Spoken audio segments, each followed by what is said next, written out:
Welcome to season 2 of Unbound Book Babes.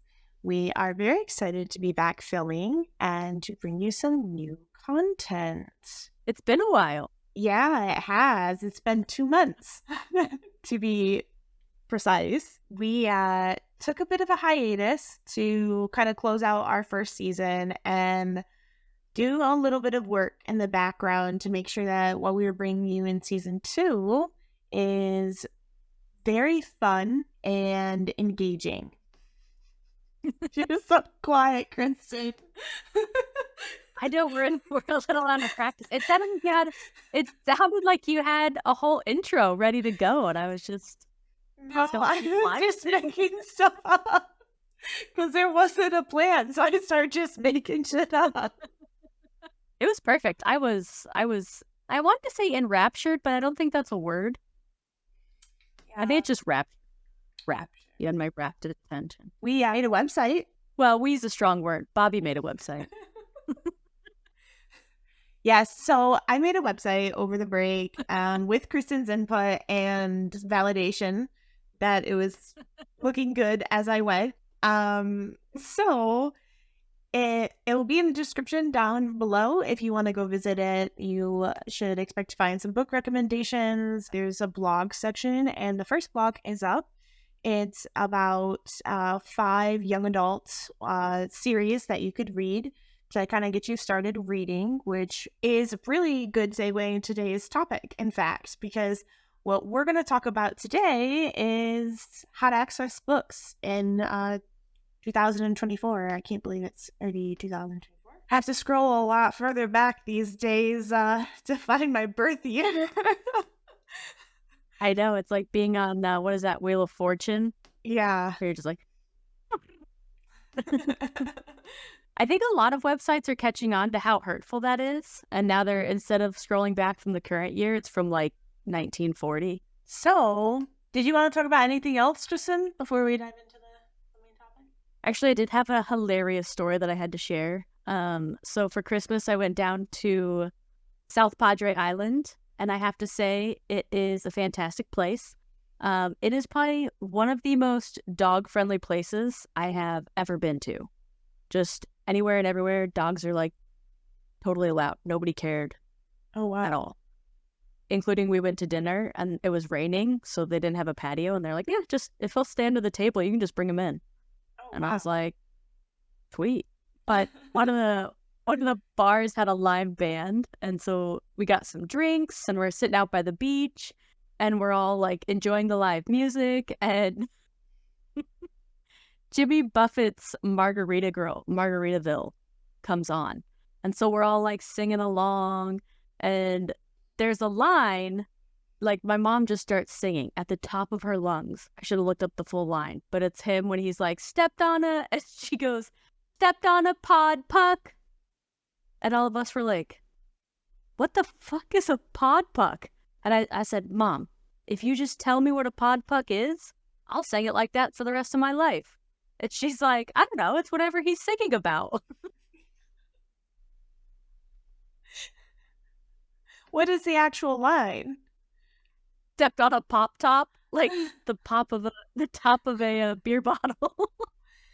That's hilarious. My dad was like, you've been singing Pod Puck for 40 years, and I didn't know that about you? I didn't know that.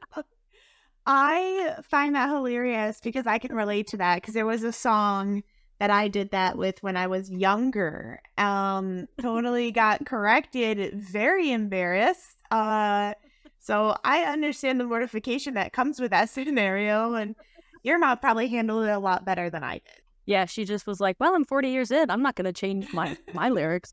Jimmy Buffett of all people. I could see that.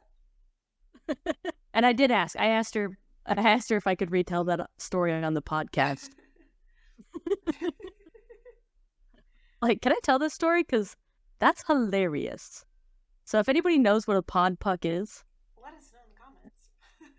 Yeah. So I'm pretty excited for today's topic. We had something else originally planned for this, and then I kind of commandeered the episode with my idea, and Krista was kind enough to let me do that.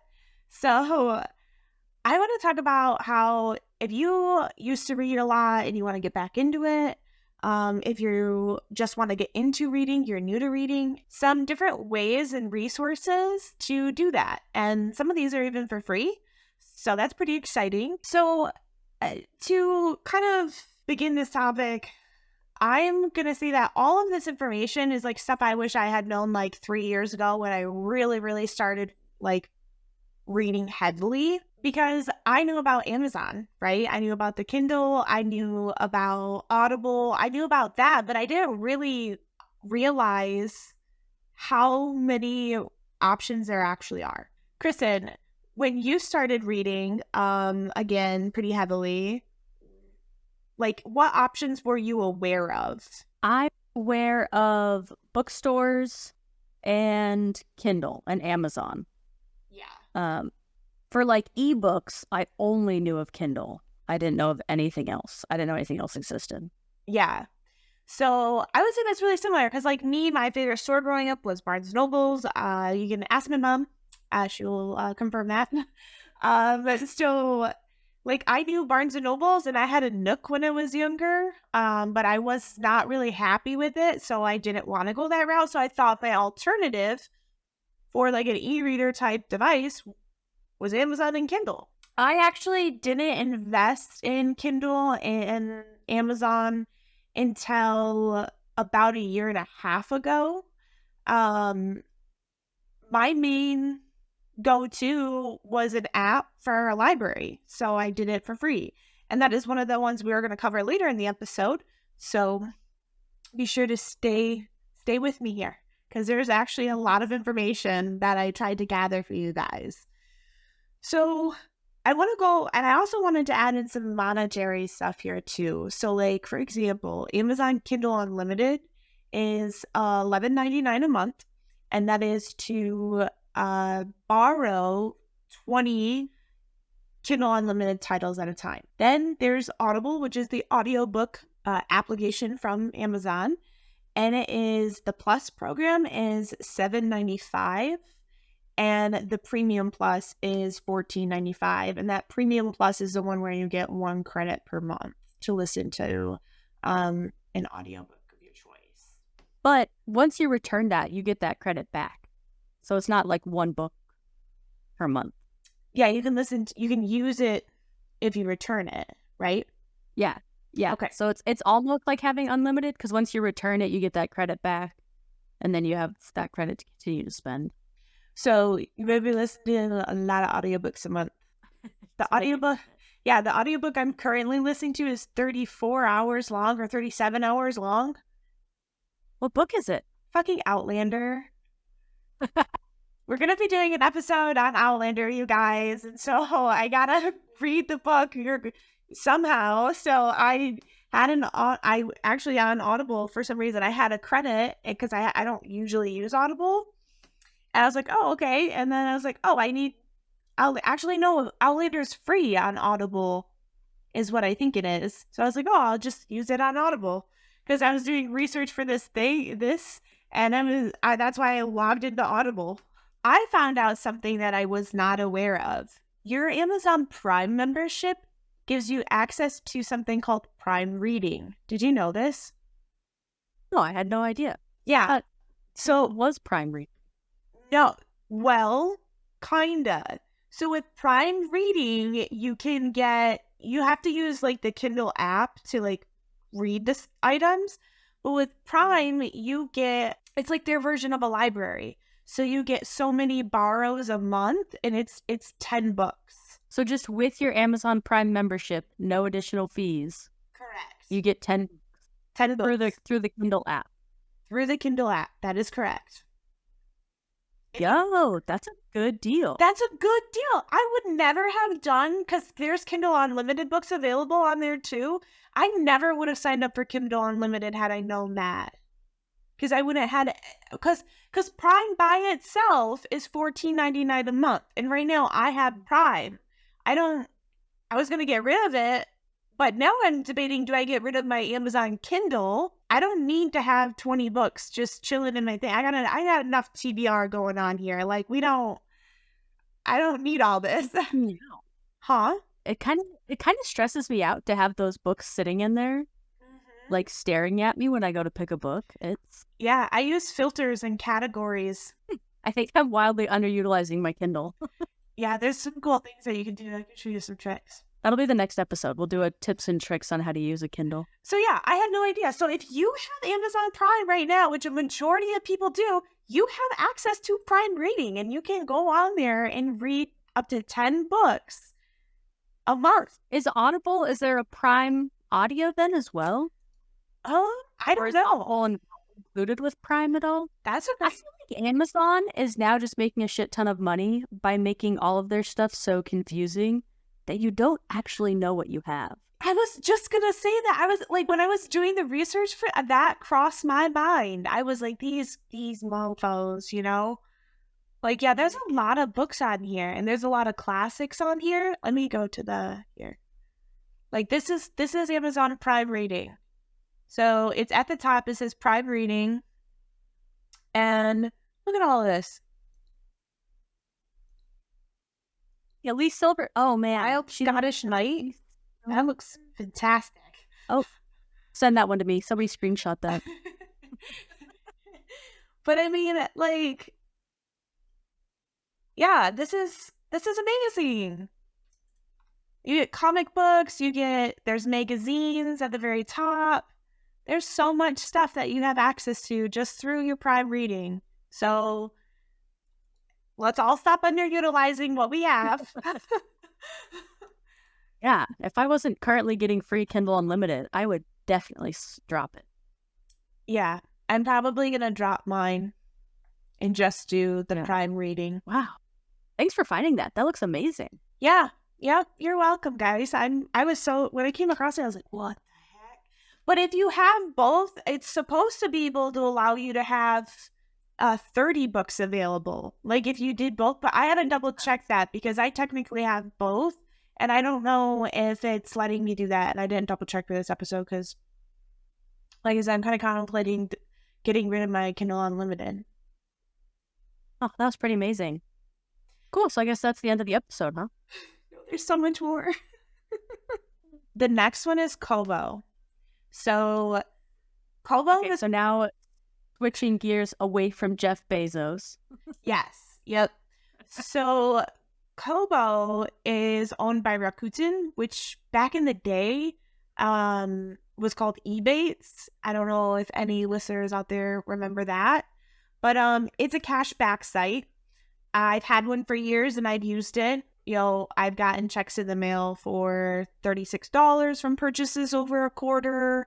I also wildly underutilize it because I forget about it. And I make a lot of purchases from my phone, which there is an app, which I should download. But I highly recommend you sign up if you're going to start using Kobo because on their own site, they give you 5% cash back on purchases. So if you sign up for a Rakuten cashback account and then you go to Kobo Books, you can get 5% cash back. On all the books that you're buying? On the books that you're buying, yep. So, I mean, if a book costs $30, that's like getting each sixth book for free, right? Yep, thanks for doing that's that math. Book girly math? Book girl math, I like that. So, yeah, and I will have a link in the description down below for you to sign up for Rakuten. It is a referral link, so we thank you if you use it. If you don't, that's totally chill too. Kobo gets even better because you can get ebooks and audiobooks, and the prices actually are really, really good. Like, I find them to be like anywhere between like some titles are more expensive, but like a lot of them are like right around $11 to $14. And then if you get the 5% cash back on stuff too, like you're starting to really make some savings here. So Kobo has e-readers too. I think we're gonna do an e-reader episode in the near future, comparing different e-reader options. And teaching Kristen how to use an e-reader. Yeah, we can do tips and tricks too. So stay tuned for that one. But they have subscriptions. So they have Kobo Plus subscriptions. So they have a read one, and that's $7.99 a month, and you have access to over 1.5 million ebooks.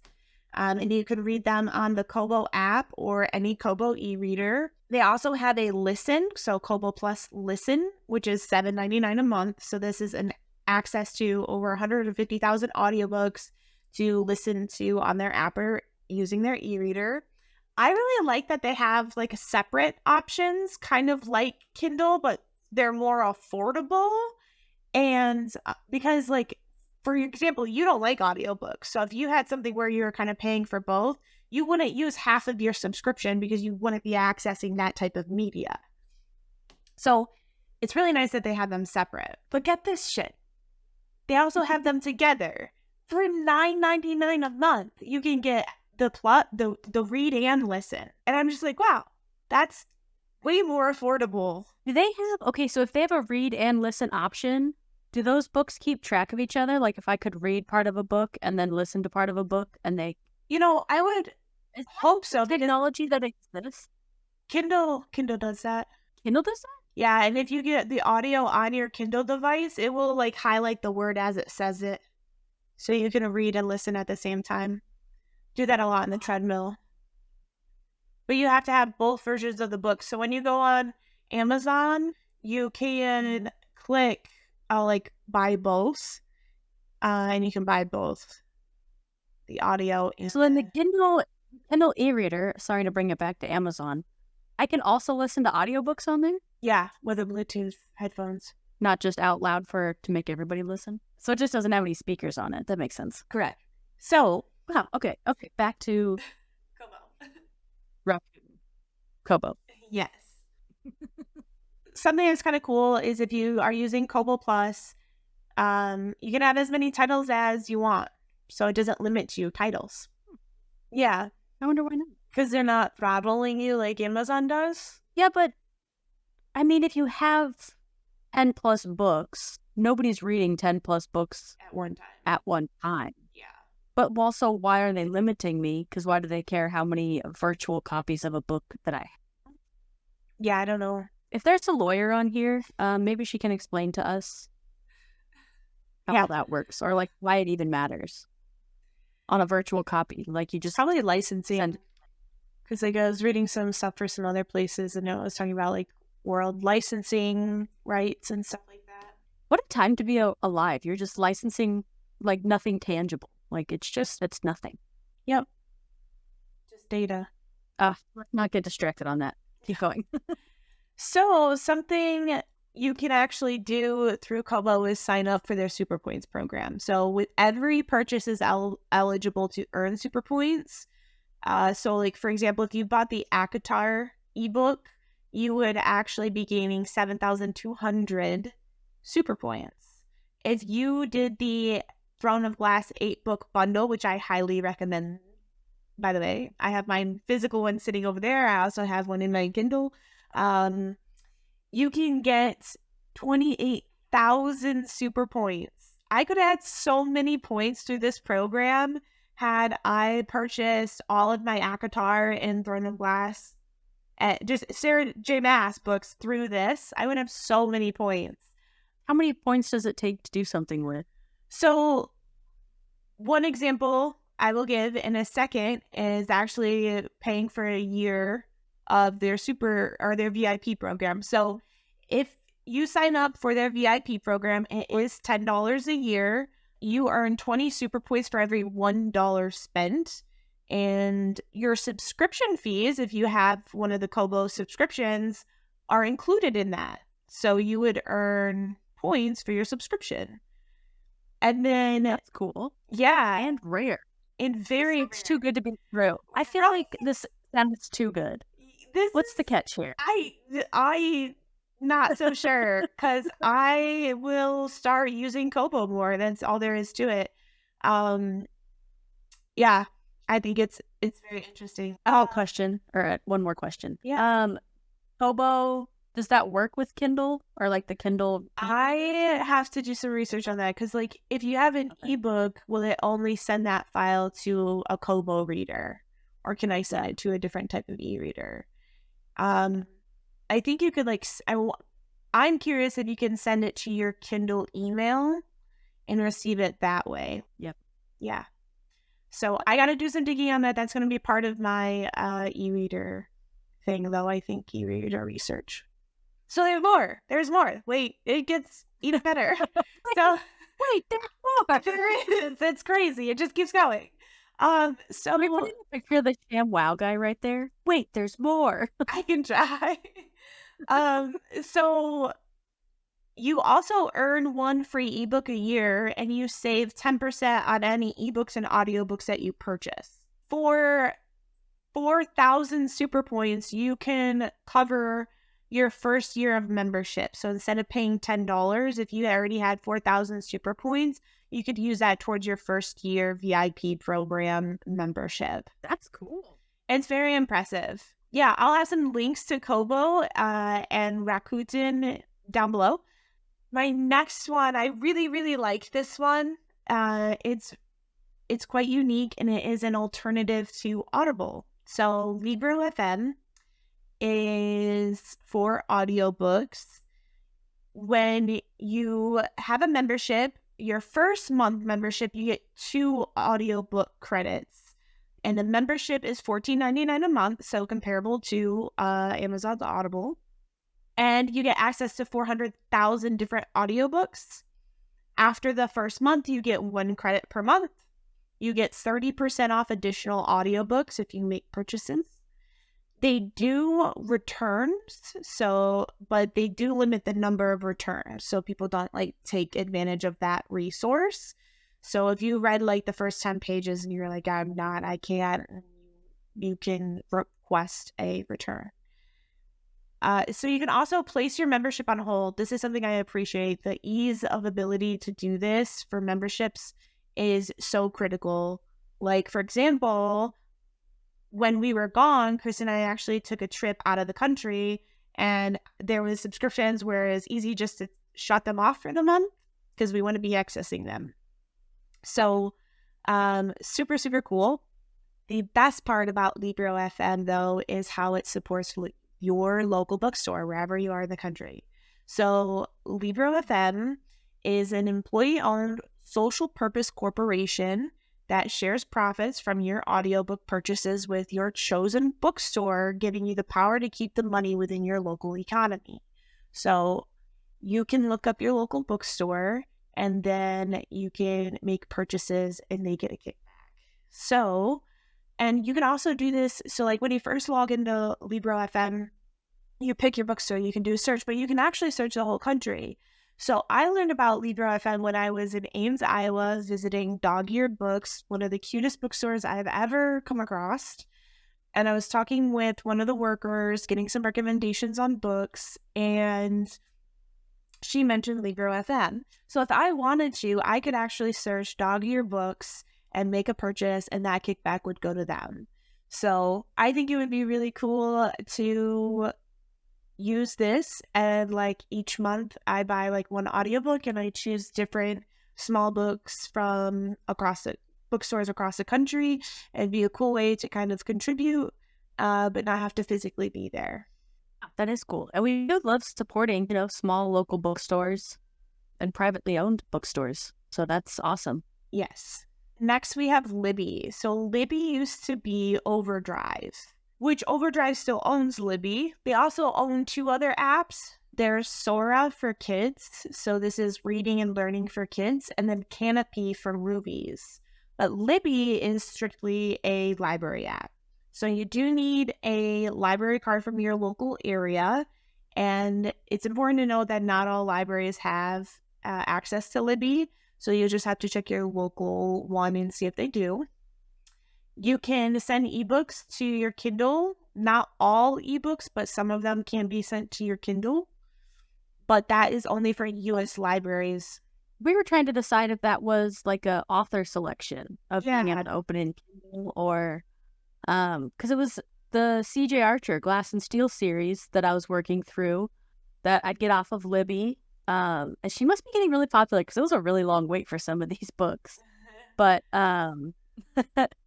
you'd send it to your Kindle, but then the Toymaker's Curse, I think is the one. What is that, 8 or 9? Yeah.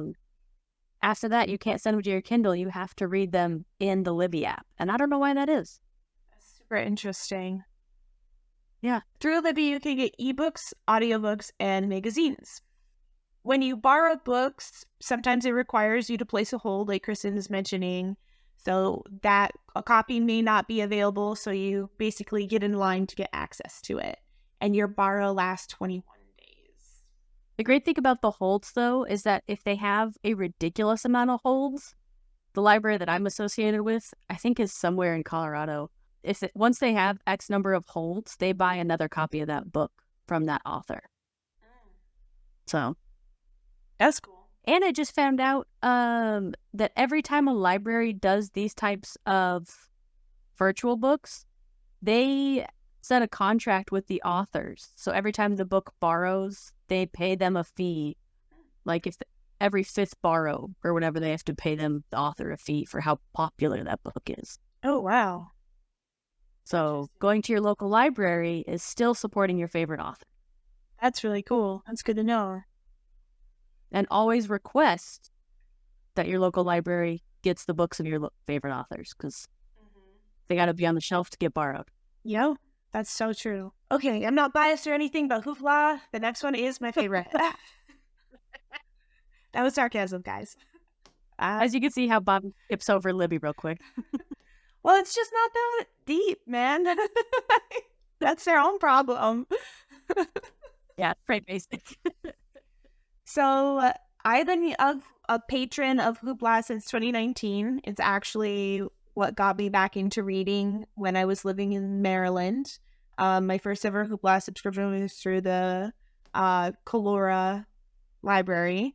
So shout out to y'all over there. It is owned by Midwest Tape. So kind of like Overdrive owns Libby, Midwest Tape owns Hoopla.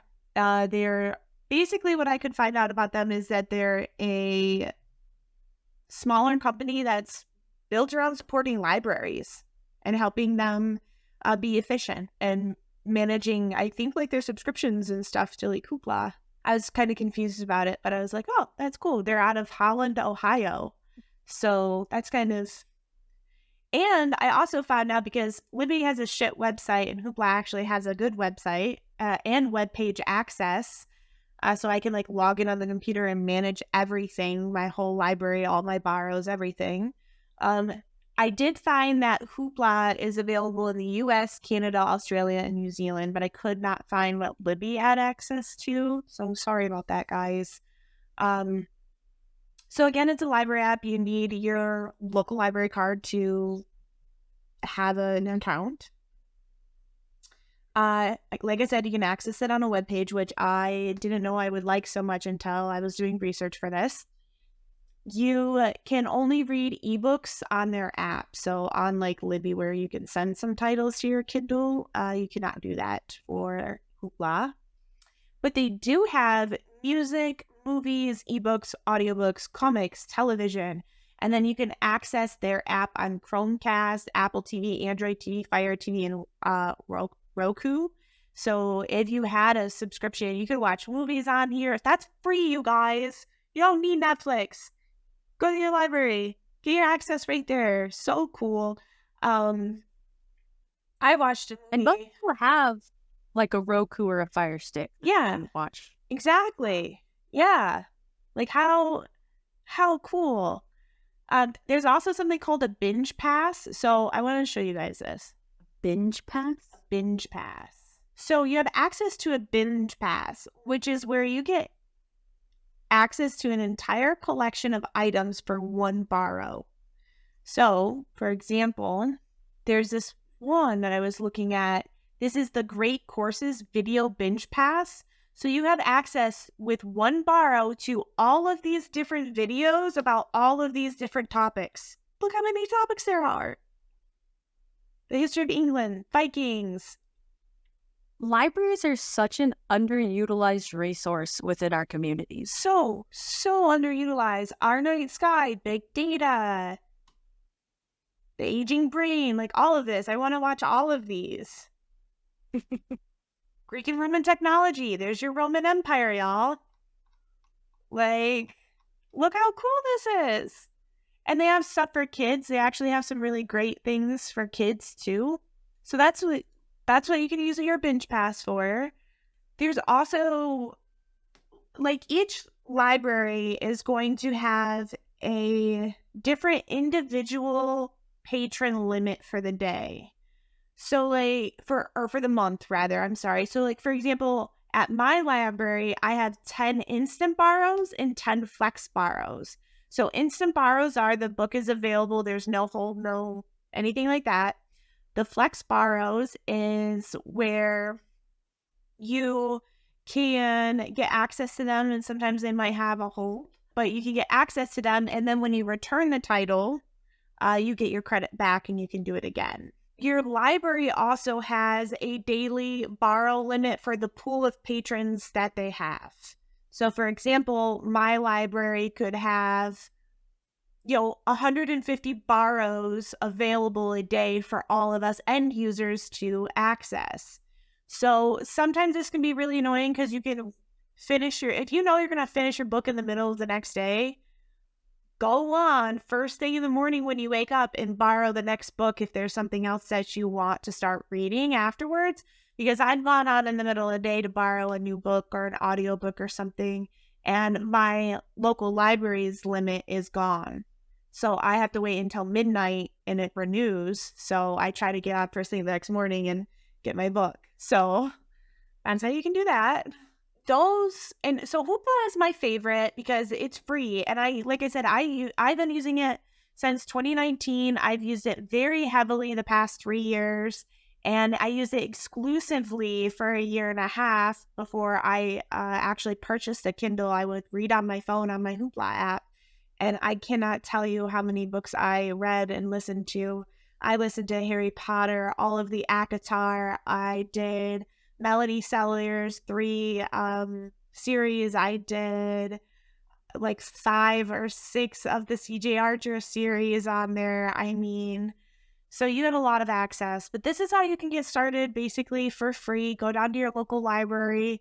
And a lot of times you can just Google like your city name and you can say area library, and then you can typically find a page, and they normally have like a zip code. So you can type in your zip code, and then they tell you the different, whatever district library that you are included in, and their address, and you can go there and sign up.